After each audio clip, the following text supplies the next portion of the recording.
Heto guys, lagyan natin ng mantika.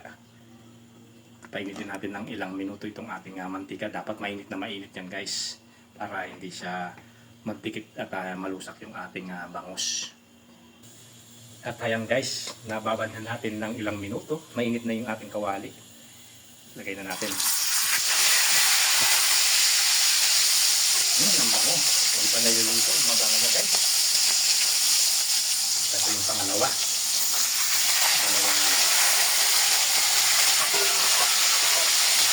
kang bawang guys para masarap.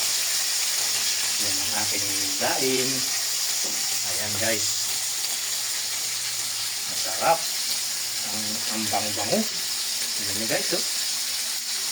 Yan lang natin siyang prito ng maayos at hintay natin ng ilang minuto.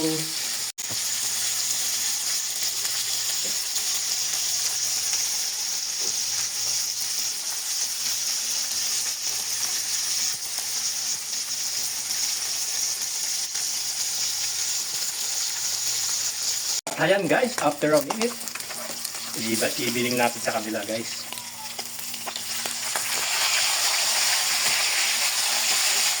Malutong na malutong ito guys, tingnan ninyo. Oh. Sarap. Aking daing. Ibiling natin sa kabila guys. Hindi ako nagtanggal ng kaliskis para hindi siya magdikit-dikit guys. Ganyan yung pagluluto ng daing guys. Kasi pag tinanggal mo ng kaliskis, maano siya madudurog. Ayan. Tingnan nyo guys, oh. Sarap niyan, malutong. Pati kaliskis nakakain mo yan. At lasang-lasang bawang. At maasim-asim na lasang daing talaga. Ayan. Tayo natin maluto ng ilang minuto. Ayan, finally guys. Amoy na amoy yung bawang guys. Ang sarap. Ayan, niluto na yung ating daing na bangus. Malutong yan. Tingnan nyo, oh. Ayan guys, oh. Hindi ko na kinasunog yung ating bawang para masarap. At amoy na amoy yung bawang niya guys. Sarap. Tingnan nyo, oh. Wow! Nakakarami naman tayong kainan nito guys. Ayan, oh. Sarap ng ating, kunin natin itong ating bawang.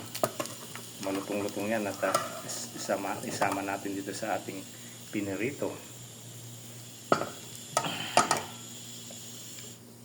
Luto na ang ating daing na bangus. Ang sarap nito guys. Kain na po tayo. Ayan yung aking daing na bangus. Ang aking sikreto. Ayan guys, ang mga gustong matutong magsangkap ng daing na bangus, ayan, at panoorin nito yung aking vlogs at matututo kayo ng masarap na daing. Jay watching po, at ayan, kakain na tayo.